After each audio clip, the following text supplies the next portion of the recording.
Hello students, welcome to interconnecting physics. आज मैं आपको इस वीडियो में electric current density, temperature coefficient of resistivity और सुपर कंडक्टर्स के बारे में पढ़ाऊंगी। तो विदाउट वेस्टिंग टाइम आइए शुरू करते हैं। आप मुझे रेगुलर अपडेट्स के लिए नीचे दिए गए लिंक्स पे भी फॉलो कर सकते हैं। देखिए, लास्ट वीडियो में हमने क्या पढ़ा था। हमने ड्रिफ्ट वेलोसिटी के बारे में पढ़ा था। हमने ड्रिफ्ट वेलोसिटी के लिए फॉर्मूला ड्राइव किया था। हमने उसमें ओम्स लॉ को पढ़ा था। ओम्स लॉ में फिर हमने रेजिस्टेंस को पढ़ा था। ये भी पढ़ा था हमने कि रेजिस्टिविटी क्या होती है, और हमने ये देखा रेजिस्टिविटी को हम रो से लिखते हैं, रेजिस्टेंस को हम आर से लिखते हैं। और मेन डिफरेंस जो रेजिस्टिविटी और रेजिस्टेंस में है ये है कि रेजिस्टिविटी जो है वो डायमेंशंस ऑफ कंडक्टर पे डिपेंड नहीं करती है। डायमेंशंस जैसे कि लेंथ हो गया, थिकनेस हो गया, ये इस पे डिपेंड नहीं करती है। और रेजिस्टेंस लेंथ और thickness means dimensions of conductor के ऊपर डिपेंड करती है। तो आज हम करंट डेंसिटी के बारे में पढ़ेंगे। क्या है, देखिए, current density is the amount of current passing per unit area. Amount of current passing per unit area of the conductor means I divided by A. और कैसे पास करेगा, देखिए, held perpendicular to the flow of the charge. Means हमने जो area consider करना है ए, वहां से करंट जो है वो कैसे पास होना चाहिए, perpendicular to the area element. Okay, so current density is denoted by J and it is basically current divided by area. So it is a vector quantity. आप हमेशा याद रखिएगा, no doubt current is a scalar quantity but current density is a vector quantity, जिसका magnitude इस equation से दिया जाता है और इसका जो डायरेक्शन होता है वो कैसा होता है, कन्वेंशनल करंट के अलोंग। हमें पता है किसी भी कंडक्टर में जब हम इलेक्ट्रिक फील्ड को अप्लाई करते हैं ऐसे, तो इलेक्ट्रॉन्स कैसे मूव करते हैं, in the opposite direction, in the opposite of electric field. और करंट किस डायरेक्शन में होता है, opposite to the movement of electrons. इसको हम कहते हैं कन्वेंशनल करंट। तो J भी करंट की डायरेक्शन में ही फ्लो करता है। तो it means it is a vector quantity whose magnitude is given by this equation और direction is same as that of conventional current. अब देखिए ऐसा यूनिट क्या बनेंगे, since SI unit of current is ampere, SI unit of area is metre square, so SI unit of current density is ampere metre inverse square. और अगर हम dimension formula लिखें तो it is m0 l-2 because area के लिए L2 होता है, लेकिन हमने एरिया को ऊपर लेके जाना है तो ये हो गया -2t0, और करंट के लिए हम लिखते हैं ampere.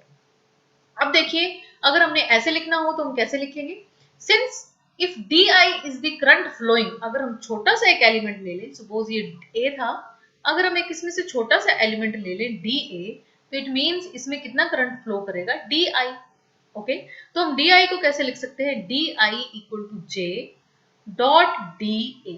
it is a dot vector, it is not simple dot, it is dot vector. Okay, now if di is the current flowing through the small area element da, then I is the total current flowing through the whole area whose area is a. Okay, अगर हमने total current निकालना हो इस equation से तो हम क्या करेंगे, इसको इंटीग्रेट कर देंगे, means I equal to integration of di which is integration of j dot da। ये s क्या है, या तो आप एरिया को a से लिख लीजिए या टोटल एरिया को हम s से भी लिख सकते हैं। तो j डॉट da वेक्टर लिख लिया, तो इट मींस I को हम ऐसे भी लिख सकते हैं j vector dot da vector. तो ये इक्वेशन हमें क्या बताती है कि current is a scalar quantity because it is the dot product, it is the scalar product of two vectors. It is the current density, it is a vector, it is a area vector. हमने chapter 2 में पढ़ा था कि area vector is a vector quantity. Okay, now j vector dot da vector. सो ये equation हमें ये बताती है कि current is a scalar quantity because it is the scalar product, it is the dot product of two vectors. अब देखिए, current density को हम ड्रिफ्ट वेलोसिटी की टर्म्स में कैसे लिखते हैं। हमें पता है नॉर्मल जो करंट हमने पढ़ा था I, वो उसका ड्रिफ्ट वेलोसिटी के साथ क्या रिलेशन था, NEA into VD, where VD is the drift velocity, A is the area of cross section of the conductor, E is the charge on the electron and N is the total number of the electron per unit volume of the conductor. अब देखिए, अगर I की value हम यहाँ put करते हैं तो क्या बनेगा, J equal to NEA VD divided by A। Area से एरिया कैंसिल हो जाएगा and J will be NE into VD. So this is the required relation between the current density and the drift velocity. अब देखिए, आगे देखिए, अगर हमें vector form में लिखना हो तो हम कैसे लिखेंगे, J vector equal to N Q into V। ये मोस्ट कॉमनली यूज्ड रिलेशन है करंट डेंसिटी और drift velocity of any charge. Any charge means अगर हमने यहाँ Q लिखा है तो Q में भी पॉजिटिव और Q में भी नेगेटिव। देखिए अभी हमने जो रिलेशन कैलकुलेट किया है वो क्या था, NE इंटू वी मीन्स वो सिर्फ इलेक्ट्रॉन के लिए था। लेकिन अगर हमारे पास पॉजिटिव चार्ज हो तो हम कैसे लिखेंगे इस रिलेशन को, NQ इंटू वी वेक्टर। अब देखिए J हमेशा इलेक्ट्रिक फील्ड की ही डायरेक्शन में होगा। हमने पढ़ा ना, देखिए कि अगर हम कंडक्टर लेते हैं तो हमें पता है कंडक्टर में अगर हमने एक बैटरी लगा दी जिसका पोटेंशियल है V, इसमें एक इलेक्ट्रिक फील्ड सेटअप होगी जिसका डायरेक्शन क्या होगा, from positive to negative. But electron कैसे मूव करते हैं, from negative to positive means in the direction opposite to the electric field. तो करंट कैसे मूव करेगा, in the direction of electric field, क्योंकि करंट हमेशा इलेक्ट्रॉन की मूवमेंट से अपोजिट लेते हैं हम, जो कन्वेंशनल करंट है, तो means in the direction of electric field. और हम करंट डेंसिटी की डायरेक्शन भी कैसे लेते हैं, कन्वेंशनल करंट की डायरेक्शन में means in the direction of electric field. तो इस इक्वेशन का मतलब है कि करंट डेंसिटी हमेशा इलेक्ट्रिक फील्ड की ही डायरेक्शन में होगी, चाहे चार्ज पॉजिटिव हो चाहे चार्ज नेगेटिव हो। तो यहाँ पे ये पॉइंट आपने हमेशा नोट करना है कि Q चाहे पॉजिटिव हो Q चाहे नेगेटिव हो, करंट डेंसिटी की डायरेक्शन हमेशा ही इलेक्ट्रिक फील्ड की डायरेक्शन में ही होगी। चलिए अब एक न्यूमेरिकल सॉल्व कर लेते हैं। न्यूमेरिकल क्या है, find the current density in wire of diameter 0.2 centimetre in which current of 10 ampere flows. तो देखिए पहले जो हमें क्वांटिटीज दी हैं हम वो लिख लेंगे।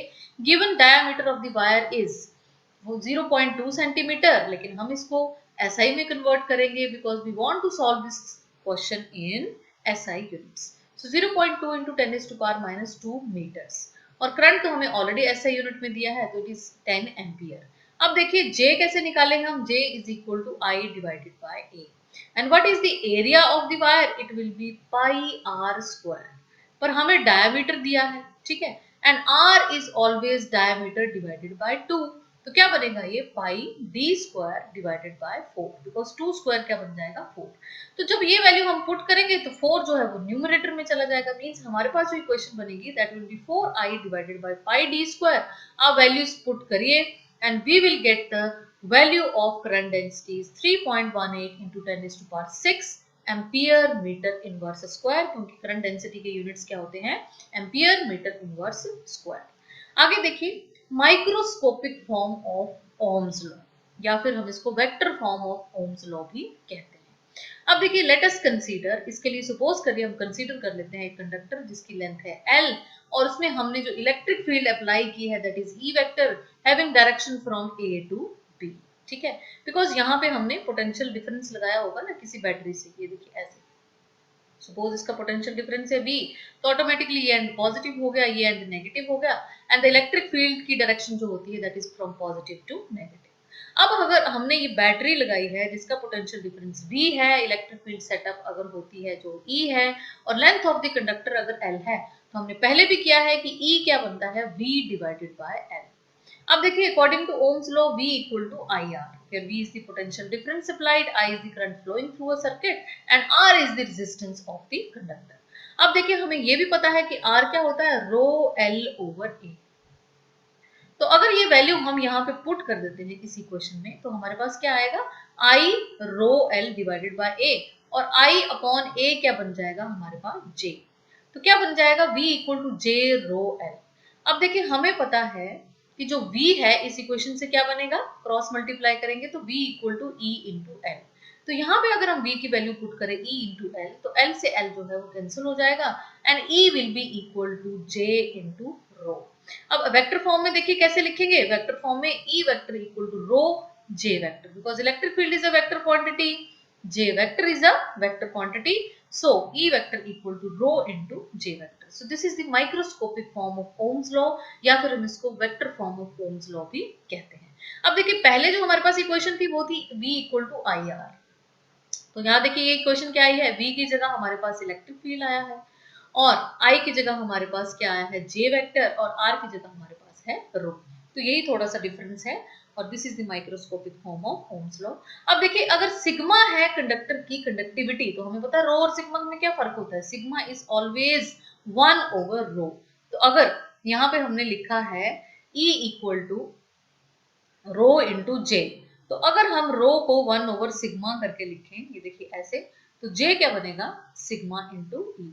सो J vector equal to sigma into E vector. हम इस तरीके से भी इसको लिख सकते हैं। अब देखिए derivation of Ohm's law using concept of drift velocity. अब हम ओम्स लॉ को डिराइव करने जा रहे हैं। हमने स्टार्टिंग में तो ऐसे लिखा था ना, potential difference is directly proportional to current flowing through a circuit according to Ohm's, ठीक है। बट अब देखिए हम इसको डिराइव करेंगे। इसके लिए again let us consider a conductor having length L and electric field set up between the two ends of the conductor is E vector, which is given by the potential difference applied through a battery across the ends of the conductor. अब देखिए हमें पता है E क्या होता है, V divided by L.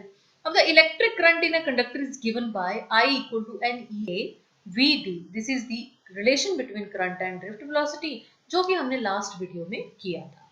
और हमें पता है VD क्या होता है, E tau divided by m, where small e is the charge on the electron, capital E is the electric field applied, tau is the relaxation time and m is the mass of the electron.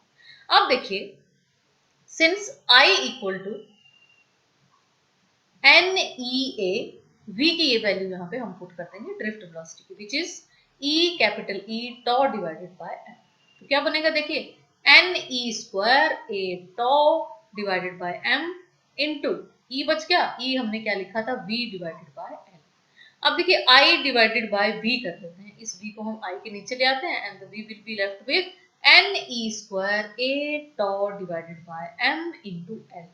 अब इसको reverse करेंगे V over I, क्या बनेगा ML divided by NE square A into tau, ठीक है। अब हमें पता है कि V ओवर I कितना होता है, equal to R। According to Ohm's law, V over I was R. तो इट मीन्स अगर हम इस इक्वेशन को और इस इक्वेशन को आपस में कंपेयर करें तो हमें ये पता चलता है कि लेफ्ट हैंड साइड्स दोनों इक्वेशंस की इक्वल हैं। तो इट मीन्स R क्या बना, ML divided by NE square A into टॉ।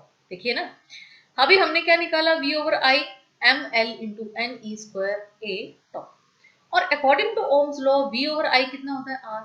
अगर हम इस इक्वेशन को और इस इक्वेशन को आपस में कंपेयर करें तो लेफ्ट हैंड साइड दोनों इक्वेशंस की इक्वल है, तो it means right hand side भी क्या होगी, इक्वल होगी। If left hand side of these two equations are equal, that means right hand sides must be equal. That means R equal to ML NE square A into tau. Okay, अब अगर हम एक trick लगाए यहाँ पे और L over A को थोड़ा सा अलग कर लें, ऐसे L ओवर A को अगर हमने अलग कर लिया तो हमें ये भी पता है कि R और रेजिस्टिविटी में क्या रिलेशन होता है, R equal to rho L over A। It mean यहां से हमें ये भी पता चल गया कि अगर हम इन दोनों इक्वेशंस को कंपेयर करें, R equal to M over NE square tau into L over A, और इस इक्वेशन को कंपेयर करें तो रो की वैल्यू इन दोनों इक्वेशंस में से क्या आती है, M divided by NE square tau. Okay, since at constant temperature all the quantities on the right hand side are constant, L भी constant होगा कंडक्टर का, एरिया भी constant होगा, मास ऑफ द इलेक्ट्रॉन भी हमेशा कांस्टेंट है, number of electrons per unit volume constant है, charge on electron constant है, रिलैक्सेशन टाइम कांस्टेंट है। तो ये इट मींस ये राइट हैंड साइड में सारी क्वांटिटीज कांस्टेंट है, तो R क्या हुआ, एक कांस्टेंट हुआ, ठीक है। और हमें ये भी पता है R equal to rho L over A होता है। अगर हम इन दोनों इक्वेशंस को कंपेयर करें तो रो की वैल्यू हमारे पास रेजिस्टिविटी की वैल्यू क्या आती है, M ओवर NE स्क्वायर टॉ, ठीक है। तो बच्चों ये था derivation of Ohm's law using concept of drift velocity, जो कि आपने कहां तक करना है, सिर्फ क्या कर दिया आपने derive, V over I equal to R, ये R निकला है, आपने प्रूव कर दिया कि राइट हैंड साइड सब क्या है यहाँ कांस्टेंट है, तो it means V over I भी क्या है, एक कांस्टेंट है which is equal to R। तो ये डेरिवेशन है ओम्स लॉ की। और अगर आपने रेजिस्टिविटी की भी वैल्यू यहाँ से निकालनी हो तो आप निकाल सकते हैं कि अगर इस इक्वेशन को यहाँ से कंपेयर किया जाता है, rho will be equal to M divided by NE square tau. अब देखिए factors on which resistivity and conductivity depends. हमें पता है अभी जो हमने डिराइव किया है which is R equal to M over NE square tau into L over A, but हमें पता है रेजिस्टेंस क्या है, रो L। हम इन दोनों इक्वेशंस को कंपेयर करें तो रो की वैल्यू क्या आती है, M ओवर NE स्क्वायर टॉ। तो इट मींस रेजिस्टिविटी किस पे डिपेंड करती है, देखिए number 1 number of electron, number 2 relaxation time that is tau. अब देखिए N पे कैसे डिपेंड करती है, since number of electrons per unit volume is different for different material. हर मटेरियल के लिए मैंने आपको कॉपर के लिए बताया था कि कॉपर के लिए अगर हम देखें पर यूनिट वॉल्यूम में, एक यूनिट वॉल्यूम में अगर हम इलेक्ट्रॉन्स देखें तो कितने होते हैं 10⁻29 इलेक्ट्रॉन्स पर यूनिट वॉल्यूम। तो अगर हम कोई और मटेरियल ले तो उसमें ये वैल्यू जो है वो चेंज हो जाएगी, पर यूनिट वॉल्यूम में नंबर ऑफ इलेक्ट्रॉन जो है वो चेंज हो जाएंगे। It mean resistivity of conductor depends upon the nature of the material of the conductor. इसी को nature of the material of the conductor कहते हैं। इट मीन्स हर मटेरियल में नंबर ऑफ इलेक्ट्रॉन्स डिफरेंट है। That means resistivity किस पे depend कर रही है, नेचर ऑफ द मटेरियल पे। ठीक है, अब नेक्स्ट है रिलैक्सेशन टाइम। से आपको पता है ना कंडक्टर में क्या है, ये देखिए अब एक बार फिर से एक्सप्लेन कर लेते हैं। कंडक्टर में जब इलेक्ट्रिक फील्ड ऑन की जाती है तो क्या होता है, electron starts moving from negative end to positive end. Means electron जो है वो यहां से यहां तक मूव करेंगे, लेकिन कैसे मूव करेंगे। अब इलेक्ट्रॉन जो है वो कैसे है, उसको यहां से ड्रिफ्ट वेलोसिटी मिलती है। ड्रिफ्ट वेलोसिटी से क्या होगा, वो आयंस ऑफ द कंडक्टर के साथ स्ट्राइक करेंगे। ठीक है, फिर वो रेस्ट पे आ जाएगा, फिर उसको ड्रिफ्ट वेलोसिटी मिलेगी और फिर वो आयंस के साथ स्ट्राइक करेगा और वो फिर से रेस्ट पे आ जाएगा। तो देखिए ये जो दो टकराने के बीच में, एक बार कोलिजन यहां हुआ, एक बार कोलिजन यहां हुआ, हो रहा है ना। इलेक्ट्रॉन आयंस के साथ टकराया, रेस्ट पे आ गया, फिर उसको ड्रिफ्ट वेलोसिटी मिली, फिर आयन के साथ टकराया, रेस्ट पे आ गया। तो ये देखिए यहाँ पे कोई टकराव नहीं है। It is called age relaxation time between the two successive collision. यहाँ पे ये जो रास्ता उसने तय किया, यहाँ पे उसका किसी के साथ कोलिजन नहीं आया, यहाँ वो रिलैक्स कर रहा है। So it is the relaxation time between two collision, collision number 1 and collision number 2। चलिए एक बार फिर से समझते हैं कि एक बार इलेक्ट्रॉन जो है वो आयन के साथ यहां टकराया, ठीक है, रेस्ट पे आ गया, फिर इलेक्ट्रॉन ने ड्रिफ्ट वेलोसिटी मिली उसको vd, ठीक है, और वो फिर से क्या है, एक्सेलरेट हुआ और बाद में फिर से वो आयन के साथ टकराया, तो फिर से क्या आ गया, रेस्ट पे आ गया। लेकिन इन दोनों कोलिजन्स के बीच में, number 1 collision and number 2 collision के बीच में वो रिलैक्स कर रहा है। इलेक्ट्रॉन इज रिलैक्सिंग, वो विदाउट एनी कोलिजन जो है, विदाउट किसी भी टक्कर के, वो यहां से यहां तक वो बड़ी आसानी से मूव कर रहा है। तो this is the relaxation time between the two successive collision. और ये जो उसने रास्ता तय किया है इसको हम बोलते हैं मीन फ्री पाथ। ठीक है, चलिए, तो मीन्स रिलैक्सेशन टाइम। अब देखिए टॉ किस पे डिपेंड करेगा, टेम्परेचर के ऊपर। किस पे डिपेंड करेगा, टेम्परेचर के ऊपर। अगर टेम्परेचर इंक्रीज होगा तो क्या होगा, इलेक्ट्रॉन को ज्यादा एनर्जी मिलेगी, वो जल्दी से टकराएगा। इट मीन्स रिलैक्सेशन टाइम क्या होगा, डिक्रीज हो जाएगा। ठीक है, जैसे ही इलेक्ट्रॉन को टेम्परेचर ज्यादा मिलेगा, उसकी क्या है, एनर्जी वो फास्ट हो जाएगी और जल्दी से टकराएगा। मींस ये जो रिलैक्सेशन टाइम है, जहां वो रिलैक्स कर रहा था, ये टाइम क्या होगा, कम हो जाएगा, उसको जल्दी से टकराना पड़ेगा। इट मीन जैसे ही टेम्परेचर इंक्रीज होगा, रिलैक्सेशन टाइम डिक्रीज होगा। इट मीन्स रेजिस्टिविटी जो है, रेजिस्टिविटी देखिए अगर इस रिलेशन के अकॉर्डिंग देखें हम, तो resistivity is inversely proportional to tau. Means relaxation time के क्या है, इनवर्सली प्रोपोर्शनल है। ये देखिए resistivity is inversely proportional to tau. It means अगर टेम्परेचर इंक्रीज हो रहा है, tau डिक्रीज हो रहा है, तो रेजिस्टिविटी क्या हो रही है, इंक्रीज हो रही है, क्योंकि उसका इनवर्स रिलेशन है। तो देखा जाए तो resistivity of the conductor will increase with increase in temperature. तो कैसे टॉ पे डिपेंड करता है, देखिए अगर टॉ का रिलेशन आपने देखना है कि रेजिस्टिविटी टॉ पे कैसे डिपेंड करती है, तो आपको उसको इनडायरेक्टली टेम्परेचर के साथ कोरिलेट करना पड़ेगा। बिकॉज रिलैक्सेशन टाइम बेसिकली किस पे डिपेंड कर रहा है, टेम्परेचर ऑफ द कंडक्टर पे। इसलिए जब भी हम ओम्स लॉ को ड्राइव करते हैं या हम ओम्स लॉ की डिफाइन करते हैं ओम्स लॉ को, तो हम हमेशा क्या बोलते हैं, टेम्परेचर इज ऑलवेज कांस्टेंट। क्यों कहते हैं कांस्टेंट, क्योंकि अगर हम टेम्परेचर को कांस्टेंट नहीं रखेंगे तो रेजिस्टेंस और रेजिस्टिविटी चेंज हो जाएगा। और ओम्स लॉ भी जो V equal to directly proportional to हम I कह रहे हैं, वो वैलिड नहीं रहेगा। इसलिए हम हमेशा क्या कहते हैं कि टेम्परेचर रिमेन्स कांस्टेंट। लेकिन अगर हम रेजिस्टिविटी को देखें कि वो टॉ पे कैसे डिपेंड करती है रिलैक्सेशन टाइम में, तो रिलैक्सेशन टाइम बेसिकली टेम्परेचर पे डिपेंड कर रहा है। अगर टेम्परेचर इंक्रीज होता है तो रिलैक्सेशन टाइम डिक्रीज होता है, और रेजिस्टिविटी इंक्रीज होती है तो मींस टेम्परेचर इंक्रीज हो रहा है तो रेजिस्टिविटी भी इंक्रीज हो रही है, और अगर टेम्परेचर डिक्रीज हो रहा है तो रेजिस्टिविटी भी डिक्रीज हो रही है। अब देखिए अगर कंडक्टिविटी का रिलेशन देखें हम, ये तो था रेजिस्टिविटी का। नंबर 1 किस पे डिपेंड करती है, नेचर ऑफ द मटेरियल पे, नंबर 2 टॉ पे कैसे डिपेंड करती है, इनडायरेक्टली हमें टेम्परेचर को यहाँ पे इंक्लूड करना है। अब देखिए कंडक्टिविटी की बात करें तो हमें पता है conductivity is denoted by sigma and it is 1 over resistivity. अब देखिए कंडक्टिविटी भी n पे डिपेंड करती है because n is the number of free electrons per unit volume, sigma equal to n e square tau divided by m, n पे depend करता है, ठीक है। n is the number of electrons per unit volume और हर material के लिए n जो है डिफरेंट है, इट मींस कंडक्टिविटी भी नेचर ऑफ द मटेरियल पे डिपेंड करती है। देखिए जब भी आपको पूछा जाए what do you mean by nature of the material of a conductor, you have to say कि nature of the material of conductor means the number of electrons per unit volume for every material is different. अब tau पे देखिए कैसे depend करती है, अगर temperature increase होगा तो टॉ डिक्रीज होगा और conductivity is directly proportional to tau, it means if tau decrease होगा तो कंडक्टिविटी भी डिक्रीज होगी, दैट मींस अगर टेम्परेचर इंक्रीज होगा तो कंडक्टिविटी डिक्रीज होगी। ओके, इट मींस कंडक्टिविटी का टेम्परेचर के साथ क्या है, इनवर्स रिलेशन, और रेजिस्टिविटी का टेम्परेचर के साथ है डायरेक्ट रिलेशन। तो आप सिंपली ये याद रखेंगे कि resistivity is directly proportional to temperature, means temperature increases resistivity increases, अगर टेम्परेचर इंक्रीजेस तो कंडक्टिविटी डिक्रीजेस। ऑटोमेटिकली रेजिस्टिविटी अगर इंक्रीज हो रही है तो कंडक्टिविटी क्या होगी, डिक्रीज ही होगी। ओके, अब देखिए लिमिटेशंस ऑफ ओम्स लॉ क्या है। Number 1, Ohm's law it's not applicable in unilateral networks.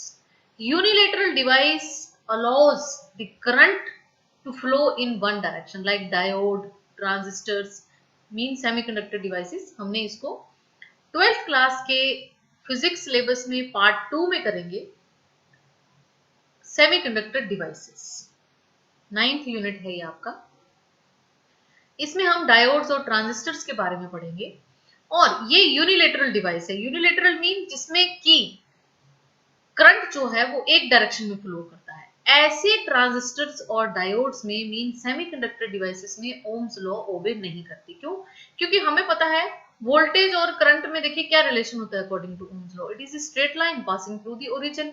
But in semiconductor devices voltage और करंट में जो ग्राफ है, जो करेक्टरिस्टिक्स है, वो स्ट्रेट लाइन ना होके थोड़ा इस तरीके का हो जाता है, ठीक है। Number 2, Ohm's law is not applicable for non-linear devices. Non-linear elements are those which do not have current exactly proportional to the applied voltage. ये देखिए करंट जो है वो वोल्टेज के डायरेक्टली प्रोपोर्शनल नहीं है, ग्राफ जो है वो स्ट्रेट लाइन नहीं है। At that means the resistance of such elements will change for different values of voltage and current. Means ऐसे सर्किट्स में क्या होता है, रेजिस्टेंस की वैल्यू हर पोटेंशियल और हर करंट के लिए चेंज हो जाती है। Examples of non linear elements are thyristor and electric arc etcetera. Okay, अब देखिए एप्लीकेशंस ऑफ ओम्स लॉ क्या है। लिमिटेशंस तो होंगी, कोई भी देखिए आप डिवाइस ले लीजिए, अगर उसका एडवांटेजेस है तो उसका डिसएडवांटेज भी है। अब देखिए एप्लीकेशंस क्या है ओम्स लॉ की। There are thousands of applications basically in daily life, but जो मोस्ट इंपॉर्टेंट एप्लीकेशंस हैं, क्योंकि आपको वो एप्लीकेशन में बताऊं जो आपको याद भी रहे, ऐसे तो बहुत सी एप्लीकेशंस हैं। फैन रेगुलेटर आपने देखा है ना, आप समर्स में जब फैन ऑन करते हैं तो कभी आप उसकी स्पीड ज्यादा कर रहे हैं, कभी आप उसकी स्पीड कम कर रहे हैं, तो बेसिकली आप स्विच का यूज नहीं करते, आप एक रेगुलेटर का यूज करते हैं, जिसको आप घुमाते हुए उसकी स्पीड ज्यादा कर देते हैं फैन की, या फिर उसकी स्पीड जो है वो कम कर देते हैं। तो बेसिकली जो फैन रेगुलेटर होता है that is based upon the Ohm's law, जिसमें कि जो करंट फ्लो करता है वो हमने रेगुलेट किया होता है रेगुलेटर की सहायता से। तो बेसिकली रेगुलेटर करता क्या है, it controls the resistance of the regular circuit. It controls the resistance of the regular circuit. Means अगर resistance ज्यादा कर देंगे तो करंट फ्लो कम हो जाएगा, ठीक है। तो करंट का फ्लो कम हो जाएगा तो फैन की स्पीड कम हो जाएगी। अगर रेजिस्टेंस आप कम कर देंगे तो करंट ज्यादा हो जाएगा और फैन की स्पीड जो है वो ज्यादा हो जाएगी। अब देखिए और से एडवांस्ड सर्किट हैं, जैसे किरचॉफ लॉ है, नॉर्टन्स लॉ है, थेवेनिन्स लॉ है, ये सब ओम्स लॉ पे वैलिड होती है, ठीक है। अब देखिए ohmic and non ohmic device क्या होते हैं। देखिए ओमिक डिवाइस वो होते हैं जिनमें ओम्स लॉ जो है वो ओबे करती है, नॉन ओमिक डिवाइस वो हैं जिनमें ओम्स लॉ ओबे नहीं करती है, ठीक है। ओमिक डिवाइसेस में करंट और वोल्टेज के बीच में एक लीनियर रिलेशनशिप होता है, मींस वोल्टेज और करंट में एक स्ट्रेट लाइन होती है पासिंग थ्रू द ओरिजिन, और नॉन ओमिक डिवाइस में यही लाइन जो है वो स्ट्रेट लाइन ना होकर थोड़ी कर्व्ड हो जाती है, ठीक है, तो ऐसे डिवाइसेस जो ओम्स लॉ को ओबे नहीं करते हैं उनको हम कहते हैं non ohmic devices. Like semiconductor physics जब हम पढ़ेंगे उसमें हम डायोड पढ़ेंगे, ट्रांजिस्टर पढ़ेंगे, तो वो सारे क्या होंगे, नॉन ओमिक डिवाइस होंगे। अब आगे देखिए, how does resistivity depend upon the temperature. ठीक है, अभी थोड़ी देर हमने पहले पढ़ा कि अगर टेम्परेचर इंक्रीज होता है तो रेजिस्टिविटी भी इंक्रीज होती है, लेकिन कोई रिलेशनशिप होगा आपके पास जहां से हमें ये पता चलेगा कि how resistivity depend upon the temperature. तो उसके लिए यहाँ पे हम पढ़ेंगे temperature coefficient of the resistivity, जिसको हम जो है वो अल्फा से डिनोट करेंगे। अब देखिए, हमने पढ़ा कि as the temperature of conductor is increased thermal agitation increases, means जो थर्मल वेलोसिटी है इलेक्ट्रॉन्स की वो इंक्रीज हो जाएगी।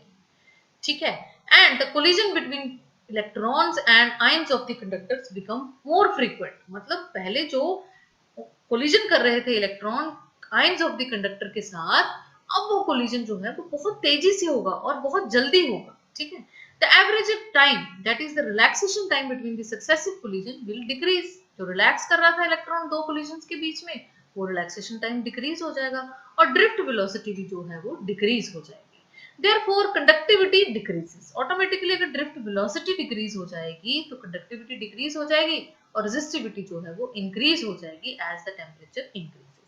ये जो अब हम पढ़ने जा रहे हैं, it is valid for small temperature variations. देखिए, for small temperature variations, the variation of resistivity rho with temperature is given by this equation, that is rho equal to rho naught 1 plus alpha T minus T naught, where rho naught is the resistivity at temperature T naught. This rho naught is the resistivity at temperature T naught, means at 0 degree centigrade. Okay, and rho is the resistivity at temperature T. और ये जो resistivity rho है, it is at temperature T, where alpha is the temperature coefficient of resistivity and is constant for the given material. ये जो alpha है, कोई भी material लेंगे आप, सपोज आपने कॉपर लिया है तो उसके लिए भी कांस्टेंट होगी, आप कोई और मटेरियल लेंगे तो उसके लिए इसकी वैल्यू जो है वो भी कांस्टेंट होगी। लेकिन अल्फा किस पे डिपेंड करता है, टेम्परेचर, बट बहुत स्मॉल एक्सटेंट पे डिपेंड करता है, किस पे, टेम्परेचर पे। अब टेम्परेचर कोफिशिएंट की अगर यहाँ से हम वैल्यू निकालें तो देखिए क्या करना पड़ेगा, हमें इसको खोलना पड़ेगा, टी अल्फा इंटू टी करना पड़ेगा, minus alpha into T not, cross multiply और टर्म्स को लेफ्ट टू राइट ला के हमें अल्फा की वैल्यू जो हमारे पास बनेगी, that is rho minus rho naught divided by rho naught into T minus T naught. It is the temperature coefficient of the resistivity, जिसको हम ऐसे भी लिख सकते हैं। देखिए, इसको हम ऐसे भी लिख सकते हैं, delta rho divided by rho naught into delta T. What is the delta rho? It is the change in the resistivity, that is rho minus rho naught. What is delta T? It is the change in the temperature, that is T minus T naught. तो देखिए alpha की definition फिर देखिए क्या बनेगी, it is defined as the change in resistivity per unit original resistivity per unit change in the temperature. देखिए ना, alpha is change in resistivity per unit original resistivity per unit change in temperature. अब देखिए, अगर units करेंगे तो change in resistivity के units भी same होंगे, ओम मीटर, ओरिजिनल रेजिस्टिविटी के यूनिट्स भी क्या होंगे, ओम मीटर, ये कैंसिल हो जाएंगे। तो यूनिट सिर्फ किसके बचेंगे, चेंज इन टेम्परेचर के। अगर हम केल्विन में लेते हैं तो अल्फा के यूनिट्स बनेंगे केल्विन इनवर्स, और अगर डिग्री सेल्सियस में लेते हैं तो it will B degree Celsius inverse. तो ये थे एसआई यूनिट्स, और ये था रिलेशन की how resistivity depends upon the temperature. देखिए, ये तो हमें पता है कि जैसे टेम्परेचर इंक्रीज होता है रेजिस्टिविटी इंक्रीज होती है, लेकिन किस रिलेशन से इंक्रीज होती है, कितनी इंक्रीज होती है, वो हमें सिर्फ ये रिलेशन बताएगा, जिसमें कि अल्फा क्या है, temperature coefficient of the resistivity. अब देखिए, हमें पता है कि रेजिस्टेंस कंडक्टर की किस पे डिपेंड करती है, length and area of cross section, but resistivity length और एरिया ऑफ क्रॉस सेक्शन पे डिपेंड नहीं करती है। As the temperature changes the length and area of the metal also change. देखिए, अगर आप किसी मेटल को हीट करते हैं तो जैसे आपने इसको हीट किया, सपोज आपने इसको आग के ऊपर रख दिया, तो ऑटोमेटिकली इस मेटल के डायमेंशन चेंज होंगे, ये थोड़ा मेल्ट होना शुरू हो जाएगा, मे बी इसका जो लेंथ है वो थोड़ा इंक्रीज हो जाए और ये थोड़ा पतला पड़ जाए। तो मीन्स जैसे ही टेम्परेचर इंक्रीज होता है, length and area of the metal also change, but these changes are quite small. पर ये चेंजेस बहुत स्मॉल होते हैं, और इसीलिए हम ये जो फैक्टर है L ओवर A, इसको हम क्या मान लेते हैं, कांस्टेंट। अगर हम इसको कांस्टेंट मान ले तो हमें पता है R क्या था, रो L ओवर A। अगर ये चेंजेस बहुत स्मॉल हैं और अगर हमने इनको कांस्टेंट मान लिया तो इट मींस r क्या बन जाएगा, इसका कांस्टेंट ऑफ प्रोपोर्शनैलिटी, ये कांस्टेंट है तो ये प्रोपोर्शनैलिटी में कन्वर्ट हो जाएगा, तो ये बन जाएगा r is directly proportional to rho. तो इट मींस ये जो हमने रिलेशन लिखा है rho equal to rho naught 1 plus alpha T minus T naught, फिर ये रेजिस्टेंस के लिए भी वैलिड होगा और हम इसको लिख सकते हैं r equal to R naught 1 plus alpha T minus T naught. तो मींस अगर आपने रेजिस्टिविटी के लिए भी लिखना है या रेजिस्टेंस के लिए लिखना है तो ये सेम रिलेशन जो है वो वैलिड है, बट यहाँ पे डिफरेंस क्या है कि चेंजेस जो होंगे जैसे ही टेम्परेचर चेंज होगा मेटल का लेंथ और एरिया जो चेंज होगा वो हमने क्या माना है यहाँ पे कि these changes are quite small so that R is directly proportional to rho। अब देखिए ऐसे मटेरियल जिनकी resistivity 10 raised to power minus 8 ohm metre के आसपास होती है, they are good conductors of electricity।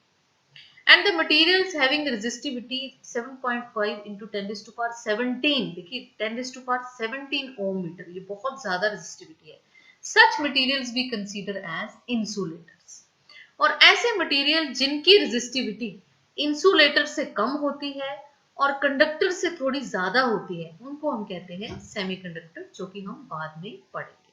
ये वैल्यू आपको याद रखने की जरूरत नहीं है, just for sake of knowledge मैं आपको बता रही हूँ कि अगर रेजिस्टिविटी इस वैल्यू के आसपास है तो means they are good conductor, अगर रेजिस्टिविटी इतनी ज्यादा है तो they are insulators. Okay, and for conductors the temperature coefficient means alpha is always positive। आप हमेशा याद रखिएगा कंडक्टर्स के लिए temperature coefficient alpha which is equal to rho minus rho naught divided by rho naught t minus t naught is always positive।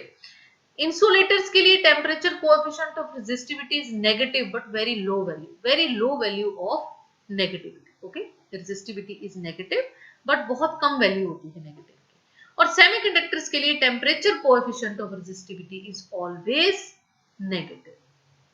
Main आप ये याद रखिए कि कंडक्टर्स के लिए हमेशा पॉजिटिव है और सेमीकंडक्टर्स के लिए हमेशा क्या है, ये नेगेटिव है। पॉजिटिव मींस कि जैसे टेम्परेचर इंक्रीज होगा रेजिस्टिविटी जो है वो इंक्रीज होगी। सेमीकंडक्टर मींस जैसे टेम्परेचर इंक्रीज होगा रेजिस्टिविटी जो है वो क्या होगी, वो डिक्रीज होगी। तो अब आगे देखिए, अब देखिए क्वेश्चन है आगे कि why manganese and constantan are used in making standard resistance coils। कि ये जो दो मटेरियल्स हैं इनकी हमेशा रेजिस्टेंस बनाई जाती है, क्यों? ये देखिए इसी पे डिपेंड करता है, temperature coefficient of resistance topic पे ही डिपेंड करता है। आंसर है since the value of temperature coefficient of resistance is very small for alloys like manganese and constantan. क्योंकि इन दोनों मटेरियल्स के लिए कोएफिशिएंट ऑफ रेजिस्टिविटी या coefficient of resistance is very small and their resistance does not change with change in temperature. देखिए अगर small है, alpha की वैल्यू अगर स्मॉल है तो इट मींस टेम्परेचर के साथ रेजिस्टेंस की वैल्यू चेंज नहीं हो रही है। There is not appreciable change in the resistance with the change in the temperature. That's why these two materials manganese and constantan are used in making standard resistance coils। तो answer है कि इनका जो temperature coefficient है alpha वो बहुत small है। बहुत स्मॉल होने का मतलब है कि टेम्परेचर चेंज होने के साथ रेजिस्टेंस चेंज नहीं हो रही है, ठीक है, इसलिए वो रेजिस्टेंस कॉइल्स बनाने के काम आते हैं। अब न्यूमेरिकल देखिए, कुछ न्यूमेरिकल्स कर लेते हैं इस पे। At 27 degree centigrade the resistance of the resistor is 83 ohm. Okay, what is the temperature of the resistance is if the resistance is found to be 100 ohm and the temperature coefficient is given at this। ठीक है, means resistance at 27 degree Celsius कितना दिया है, 83 ओम, और resistance at theta दिया है 100 ohm, और ये थीटा हमें कैलकुलेट करना है। Basically this temperature we have to calculate. तो गिवन क्वांटिटीज है वो लिख लेते हैं। R at 27 degree centigrade is 83 ohm, ऐसे लिखेंगे आप। R एट जो टेम्परेचर हमें कैलकुलेट करना है मान लीजिए वो थीटा है, it is equal to 100 ohm, और अल्फा की वैल्यू हम लिख लेते हैं। अब हमें पता है R equal to R naught 1 plus alpha delta theta, यही होता है ना, R equal to R naught 1 plus alpha T minus T naught. ये T माइनस टी नॉट को हमने डेल्टा थीटा लिख दिया है। अब अगर R 27 लिखे means resistance as 27 degree Celsius, तो हम लिखेंगे R naught equal to 1 plus alpha की वैल्यू ये है, अभी बाद में लिखेंगे, और डेल्टा थीटा की वैल्यू कितनी आ गई, देखिए 27 माइनस 0 क्या लिखते हैं हम 27। तो देखिए 27 लिख लिया, ठीक है। मीन इसके लिए हमने जो है वो दूसरा टेम्परेचर मान लिया T0 equal to 0 degree Celsius, ठीक है। अब आर थीटा लिखेंगे which is R naught 1 plus alpha theta. Theta हमें कैलकुलेट करना है, यहाँ हमें थीटा नहीं पता है, ठीक है। तो देखिए इन दोनों इक्वेशंस को अब हम डिवाइड कर ले हैं, R theta divided by R 27, R naught 1 plus alpha theta divided by R naught 1 plus 27 alpha. देखिए आर नॉट क्या होता है, it is the resistance at 0 degree Celsius, जो हमने यहाँ भी लिया, जो हमने यहाँ पे भी ली है, ठीक है। 27 माइनस 0 हमने 27 लिख लिया, यहाँ पे t माइनस टी नॉट, यहाँ पे हमने लिखा है t minus T naught theta minus 0, ठीक है। अब देखिए आर नॉट से R naught cancel, 1 plus alpha theta divided by 1 plus 27 alpha. तो इसको हम आर थीटा की वैल्यू लिखेंगे 100 ओम है, आर 27 की 83 ओम है। तो इसको जब हम क्रॉस मल्टीप्लाई करेंगे और कैलकुलेट करेंगे तो थीटा की वैल्यू आएगी 1241 डिग्री सेल्सियस। तो ये मेथड था कि कैसे हमें अगर रेजिस्टेंस की वैल्यू दी हो, अल्फा दिया हो, तो हम टेम्परेचर की वैल्यू को कैलकुलेट कैसे करते हैं। अब नेक्स्ट न्यूमेरिकल देखिए, a conductor rail has cross section 15 centimetre square and resistivity 7.6 into 10 to the power minus 8 ohm meter at 0 degree Celsius. If the coefficient of resistance of the material is 0.05 degree Celsius inverse means alpha दिया है आपको, calculate its resistance per kilometer when temperature is 50 degree Celsius, ठीक है। चलिए जो given है वो लिख लेते हैं पहले, A equal to area equal to 15 centimetre square, convert it into SI units, so 15 into 10 to the power minus 4 metre square. Rho दिया है 7.6 into 10 to the power minus 8 ohm metre, और लेंथ दिया है आपको 1 किलोमीटर। देखिए पर kilometre 1 kilometre which is 1000 metre. Alpha दिया है 0.005 डिग्री सेल्सियस इनवर्स, जिसको कि हम कन्वर्ट सकते हैं 5 into 10 to the power minus 3 degree Celsius inverse. अब डेल्टा थीटा देखिए क्या बनेगा, it is the T minus T naught. तो टी हमें क्या दिया है 50 डिग्री सेल्सियस, ये देखिए, और T0 को हम क्या मानते हैं हमेशा 0, so it is 50 degree Celsius, ठीक है। अब देखिए let us calculate R naught. सबसे पहले तो आर नॉट कैलकुलेट करें, क्योंकि फॉर्मूला क्या है, R equal to R naught 1 plus alpha delta theta, ठीक है। तो आर नॉट कैलकुलेट करने के लिए रो एल ओवर ए, रो की वैल्यू हमें दे रखी है 7.6 into 10 to the power minus 8 ohm metre, ठीक है। एल की वैल्यू हमने यहाँ पे लिखी है 10 to the power 3 मीटर, और A की वैल्यू हमें दे रखी है 15 into 10 to the power minus 4 metre square. तो ऐसे कैलकुलेट करके हम R की वैल्यू निकालेंगे 0.05 ohm. Ohm is the SI unit of the resistance. ये सारी क्वांटिटीज SI में है, तो इट मींस रेजिस्टेंस को भी हम ओम में ही मेजर करेंगे। अब late us calculate resistance at 50 degree Celsius, क्योंकि हमें ये दिया है रेजिस्टेंस एट 50 डिग्री सेल्सियस। तो कैलकुलेट करेंगे, आर नॉट की वैल्यू लिख लीजिए, अल्फा की वैल्यू लिख लीजिए, डेल्टा थीटा की वैल्यू लिख लीजिए, and the value of resistance at 50 degree Celsius will be 0.063 ohm. अब next देखिए, a metallic wire has resistance 1.1 ohm at 20 degree Celsius and a resistance 1.7 ohm at 100 degree Celsius. Find the temperature coefficient of the resistance of the metal. Means इस बार आपको alpha calculate करना है, ठीक है। So R20 means resistance at 20 degree Celsius is 1.1 ohm, resistance at 100 degree Celsius is 1.7 ohm। तो formula लिख लीजिए, हमें पता है R equal to R naught 1 plus delta theta. एक बार इसके लिए लिख लीजिए, एक बार इसके लिए लिख लीजिए, दोनों को डिवाइड कीजिए and we will be calculating the value of alpha. तो हमने हर तरीके का देखिए क्वेश्चन कर लिया है। अगर हमने टेम्परेचर निकालना है तो हमारे पास ये क्वेश्चन था, ठीक है। अगर हमने रेजिस्टेंस की वैल्यू निकालनी है तो हमारे पास ये क्वेश्चन था, और अगर हमने अल्फा की वैल्यू निकालनी है तो हमारे पास ये क्वेश्चन था। तो हमने हर तरीके का न्यूमेरिकल आपको सॉल्व करके बता दिया है। तो मुझे लगता है ये कॉन्सेप्ट आपके लिए बिल्कुल क्लियर है। अब देखिए आगे थर्मिस्टर क्या होता है, बहुत इंपॉर्टेंट और बहुत छोटा सा टॉपिक है, कई बार एग्जाम में पूछ लिया जाता है 2 मार्क्स के लिए। सो बेसिकली देखिए थर्मिस्टर, थर्मिस्टर 2 वर्ड से बना है। देखिए thermistor,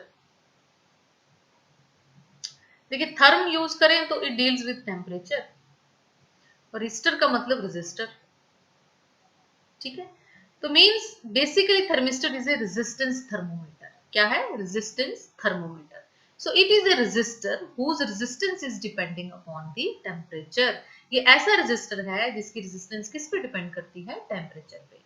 And thermistors are usually prepared from oxides of various metals such as nickel, iron, cobalt, copper, etc. Means ये एक alloy है, ठीक है।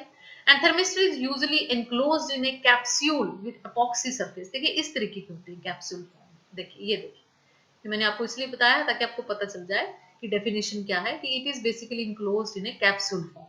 And thermistors are used as temperature sensors. They can be used in everyday like fire alarms, ovens, refrigerators, ठीक है।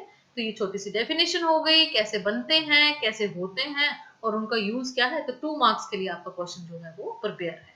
अब देखिए next super conductors क्या होते हैं। बेसिकली सुपर कंडक्टर्स आपके सिलेबस में नहीं है, लेकिन हम बेसिकली रेजिस्टेंस पढ़ रहे हैं, तो रेजिस्टेंस से डील करता हुआ ही एक टॉपिक है जो मे भी आपको एग्जाम में या कॉम्पिटिटिव में कभी पूछा जा सकता है थोड़ा बहुत, अदरवाइज डिटेल में डिस्कशन जो है वो आपके सिलेबस में नहीं है। तो देखिए सुपर कंडक्टर्स क्या होते हैं। देखिए अभी हमने पढ़ा ओम्स लॉ के अकॉर्डिंग कि B is directly proportional to I। Proportionality sign को अगर हम हटा दें तो हमारे पास प्रोपोर्शनलिटी कांस्टेंट आता है which is called as resistance of the conductor R, ठीक है। तो रेजिस्टेंस क्या है, it is the opposition to the path of the current, means ये करंट के रास्ते में रुकावट है। तो साइंटिस्ट्स ने सोचा कि अगर करंट के रास्ते में हर बार रुकावट आती रहेगी तो करंट अपनी डिजायर वैल्यू पे फ्लो नहीं कर पाएगा। मींस अगर हम किसी सर्किट में करंट को पास करेंगे तो आफ्टर सम टाइम्स वो करंट जो है वो खत्म हो जाएगा, फिनिश हो जाएगा, डिमिनिश हो जाएगा। क्यों हो जाएगा, क्योंकि उसमें जो टेम्परेचर के साथ है वो रेजिस्टेंस बढ़ती रहेगी, ठीक है। रेजिस्टेंस बढ़ती रहेगी तो करंट जो है वो हमेशा कम होता जाएगा, ठीक है। कम होता होता सर्किट जो है वो हमारा बंद हो जाएगा। तो इसलिए साइंटिस्ट्स ने सोचा क्यों ना ऐसा डिवाइस बनाया जाए जिसमें कि रेजिस्टेंस को ही खत्म कर दिया जाए, ताकि एक बार करंट दे सर्किट में और वो बार बार चलता रहे, वो चलता ही रहे। तो ऐसे कंडक्टर्स जिनकी रेजिस्टेंस जीरो हो जाती है एकदम से, उनको हम बोलते हैं सुपर कंडक्टर्स। तो आइए इसको पढ़ते हैं। So basically there are certain materials for which resistivity suddenly becomes zero. Resistivity suddenly becomes zero below a certain temperature. क्योंकि अभी हमने पढ़ा रेजिस्टेंस डिपेंड किस पे कर रही है, टेम्परेचर पे। तो अगर टेम्परेचर कम कर देंगे तो रेजिस्टेंस और कम होती जाएगी, और कम कर देंगे तो और कम होती जाएगी, बहुत कम कर देंगे तो शायद जीरो हो जाए। तो ऐसे ही डिस्कवरी हो गई सुपर कंडक्टर्स की कि कुछ ऐसे मटेरियल जिनकी रेजिस्टिविटी एकदम से जीरो हो रही है below a certain temperature, and this temperature is called critical temperature, and it was discovered by H Kamerlingh Onnes. उन्होंने क्या बताया कि 4.2 केल्विन टेम्परेचर के नीचे मर्क्यूरी, 4.2 केल्विन टेम्परेचर के नीचे मर्क्यूरी की जो रेजिस्टेंस थी वो क्या हो गई, देखिए जीरो। ये देखिए जीरो, 4.2 टेम्परेचर जैसे ही आया मर्क्यूरी की जो रेजिस्टेंस है वो क्या हो गई, जीरो। और ये क्या बन गया, एक सुपर कंडक्टर, ठीक है। तो ऐसे मटेरियल जिनकी रेजिस्टेंस एक सर्टेन टेम्परेचर पे बिल्कुल जीरो हो जाती है, ऐसे मटेरियल को हम कहते हैं सुपर कंडक्टर्स। और वो टेम्परेचर जिसके नीचे रेजिस्टेंस जीरो हो जाती है, ऐसे टेम्परेचर को हम बोलते हैं क्रिटिकल टेम्परेचर। क्रिटिकल टेम्परेचर, अगर हम इस क्रिटिकल टेम्परेचर के आगे जाएं तो रेजिस्टेंस नॉर्मल बिहेव करती है। नॉर्मल बिहेव मीन जैसे जैसे टेम्परेचर इंक्रीज होगा रेजिस्टेंस जो है वो इंक्रीज होगी, ठीक है। So it was discovered by H Kamerlingh Onnes, जिन्होंने ये बताया कि mercury shows the property of superconductivity at a very low temperature that is 4.2 kelvin, ठीक है। अब देखिए सुपर कंडक्टर्स का यूज क्या है। अब देखिए सुपर कंडक्टर में सबसे पहले तो बात देखिए कि जब भी सुपर कंडक्टर मटेरियल में अगर हम करंट पास करेंगे तो वो कंडक्टर बहुत समय तक without decrease in value flow करता रहेगा, क्योंकि रेजिस्टेंस ही क्या हो गई सर्किट की जीरो। तो वो कंडक्टर में क्या होगा, करंट जो है वो फ्लो करता रहेगा काफी समय तक, ठीक है। और सुपर कंडक्टर्स की देखिए एडवांटेजेस क्या है, they are used to construct very strong magnets, ठीक है। बहुत बड़े बड़े और बहुत स्ट्रॉन्ग मैग्नेट्स अगर आपने बनाने हो तो हम सुपर कंडक्टर्स का यूज करते हैं। They have very wide applications in material science and high energy physics. They are used to make ultra fast high speed computers. They can be used for transmission of high electric power of long distance. देखिए जैसे transmission of electric power है, मतलब जो बिजली हमारे घरों में आती है, उसके लिए भी सुपर कंडक्टर्स बहुत ही यूजफुल हो सकते हैं, क्योंकि इसमें क्या होगा, लॉस क्या हो जाएगा, बिल्कुल मिनिमम। तो विदाउट लॉस जो है इलेक्ट्रिक पावर काफी लॉन्ग डिस्टेंसेस तक ट्रांसमिट होगी विदाउट एनी लॉस। बट यहाँ पे सुपर कंडक्टिविटी का जो डिसएडवांटेज है वो देखिए क्या है। मेन डिसएडवांटेज ये है कि इतना लो टेम्परेचर ये जो बोल रहे हैं ना कि बिलो अ सर्टेन टेम्परेचर और बिल्कुल 4.2 केल्विन, इस टेम्परेचर तक पहुंचना बहुत मुश्किल है, इसलिए सुपर कंडक्टर्स को बनाना थोड़ा सा मुश्किल है। पर साइंटिस्ट की कोशिश ये है कि ये जो टेम्परेचर है, जो बहुत मिनिमम टेम्परेचर है 4.2 केल्विन, इसको अप्रोच करना बहुत ही मुश्किल है। ठीक है, तो साइंटिस्ट का मानना ये है कि टेम्परेचर अगर थोड़ा सा इंक्रीज हो जाए और थोड़ी सी इंक्रीज्ड वैल्यू पे अगर सुपर कंडक्टर्स बना दिए जाए तो वो बनाना बहुत ही आसान हो जाएंगे और हमारी लाइफ भी बहुत क्वाइट सिंपल हो जाएगी सुपर कंडक्टर्स के बनने पे। देखिए बन तो चुके हैं, पर मेन प्रॉब्लम क्या है, इतना कम टेम्परेचर पे इनको कंस्ट्रक्ट करना बहुत मुश्किल है, इतना लो टेम्परेचर को मेंटेन करना बहुत मुश्किल है। हमारे साइंटिस्ट जो है वो 125 केल्विन का अप्रोच अभी कर चुके हैं, आगे भी कोशिश जारी है। तो आज के लिए इतना ही, मिलते हैं नेक्स्ट वीडियो में। Thank you very much. अगर आपको पीडीएफ नोट्स की जरूरत है तो आप मुझे कमेंट सेक्शन में लिख सकते हैं या फिर आप मुझे टेलीग्राम पे भी फॉलो कर सकते हैं। Don't forget to like, share and subscribe. Stay happy, stay healthy.